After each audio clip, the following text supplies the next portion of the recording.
The 40th floor of the Sterling building usually feels like a tomb after 7 in the evening, but tonight, the silence has a weight to it that I can't quite shake. It's the kind of quiet that makes every heartbeat sound like a heavy drum against your ribs, a persistent reminder that you are somewhere you shouldn't be, doing something you were never supposed to want. Outside, a relentless autumn rain is lashing against the floor-to-ceiling glass, blurring the city lights into a smear of amber and neon violet that feels like a fever dream.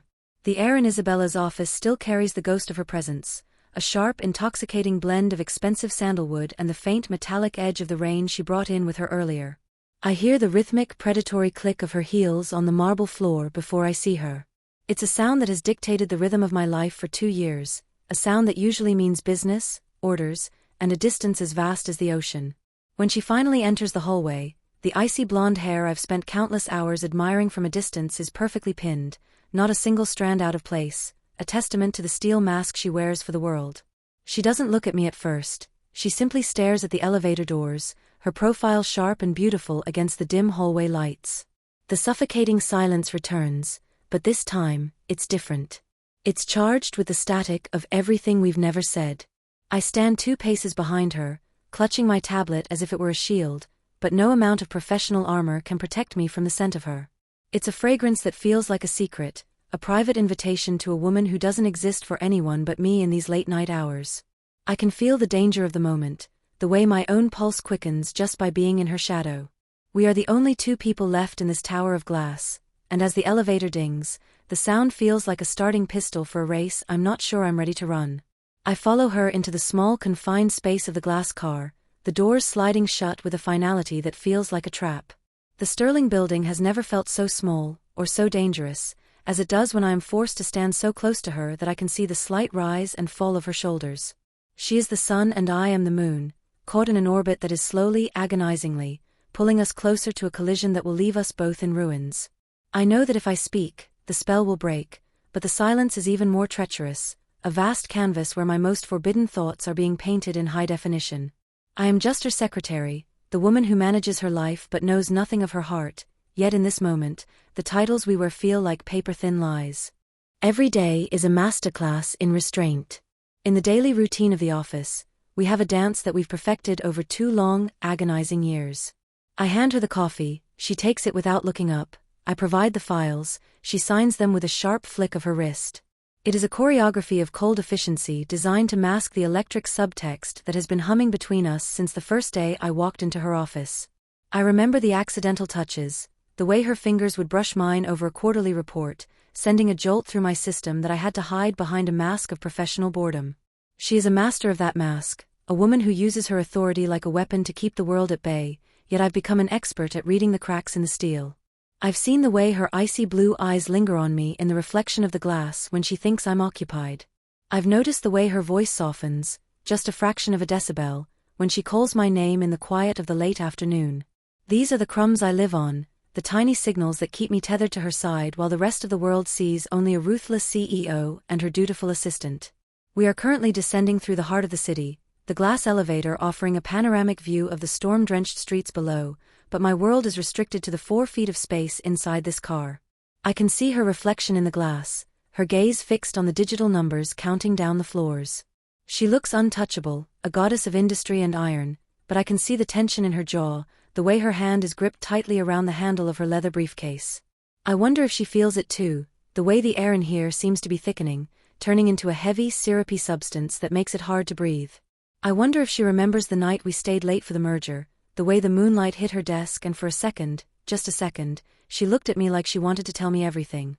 But then the sun rose, and the mask was back, colder and more impenetrable than before. Is she hiding from the world because she's afraid of what they'll see, or is she hiding because she's afraid of what I might find? The question burns in my chest, a fire that no amount of professional distance can extinguish. I find myself leaning in just a fraction of an inch, close enough to feel the warmth of her body, terrified that she'll notice and even more terrified that she won't. If you are feeling the tension between them as much as I am, please leave a like and subscribe to Meeting Her. And tell me in the comments, which city are you watching this story from today? I'd love to know where our romance is traveling to. The world ends with a sudden violent jolt. In the span of a heartbeat, the brilliant neon of the city vanishes, replaced by a darkness so absolute it feels like a physical weight. The elevator screams as the emergency brakes engage, the glass car swaying dangerously 40 stories above the ground. Then, a silence even more profound than the one before settles over us. We are suspended in a void, trapped in a cage of glass and steel during a city-wide blackout. The only light comes from the dim red glow of the emergency panel, casting long distorted shadows across Isabella's face. For the first time, she isn't the CEO, she is just a woman caught in the dark, and her breath is coming in quick, sharp gasps that mirror my own. "Elena?" she whispers, and the way she says my name, without the title, without the authority, makes my heart stop. The forced proximity is no longer a choice, it is a necessity. In the darkness, my other senses sharpen. I can hear the rain drumming on the elevator shaft, the distant wail of sirens, and the sound of her heart beating in the small space between us. I move instinctively toward her, my hands finding hers in the dark. Her skin is cold, but the grip she has on my fingers is desperate, a raw admission of fear that she would never show in the light. "I'm here," I say, my voice trembling with a mixture of terror and an adrenaline-fueled boldness I've never possessed before. We are inches apart now, the heat from our bodies the only thing keeping the chill of the storm at bay. The darkness has stripped away the Sterling building, the titles, and the rules. There is only the scent of her sandalwood and the feeling of her hand in mine. She moves closer, her shoulder brushing against my chest, and I can feel the erratic rhythm of her breathing against my neck. This is the breaking point. The tension that has been building for years has finally reached its peak, and in the sanctuary of the blackout, the masks are finally falling away. She reaches out, her hand finding my face, her thumb tracing the line of my jaw with a tenderness that shatters the last of my resolve. "I've wanted to do this since the day I met you," she breathes, her forehead resting against mine. The professional protocol is gone, replaced by a raw, naked honesty that is both beautiful and terrifying. We are trapped, suspended between heaven and earth, with nowhere to run and no one to watch us. The world outside may be in chaos, but inside this glass car, everything has finally become clear. The darkness is a confession. As Isabella's fingers linger on my skin, the world outside, the spreadsheets, the boardrooms, the cold glares, feels like a dream I've finally woken up from. In this small, red-lit sanctuary, the power has shifted. She isn't my boss, and I am not her shadow, we are just two souls who have been starving in the middle of a feast. She pulls me closer, her arms wrapping around my waist with a possessive strength that tells me she isn't planning on letting go, even when the lights come back on. I bury my face in the crook of her neck, inhaling the sandalwood and the scent of rain, feeling the way her body molds to mine as if we were two pieces of a puzzle finally clicking into place. "Isabella," I whisper, and the sound of her name on my lips feels like a prayer I've been waiting a lifetime to say. She doesn't answer with words, instead she leans in, her lips finding mine in a kiss that is desperate, hungry, and filled with the ache of 2 years of silence. It's the kind of kiss that ruins you, the kind that makes it impossible to ever go back to being a stranger. The taste of her is everything I imagined and more, sweet, sharp, and entirely forbidden. We are clinging to each other in the dark, the elevator swaying slightly as the wind howls around us, but for the first time in my life, I feel completely safe. But even as the passion consumes us, a cold thought flickers at the back of my mind. What happens when the power returns? What happens when the world demands we put our masks back on?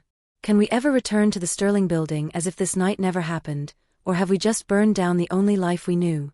She pulls back just enough to look into my eyes, her gaze raw and vulnerable in the emergency light. "Don't look away," she murmurs, as if she can read my thoughts. "This is the only thing that's real." Before I can respond, the elevator groans, and a flicker of light returns to the panel.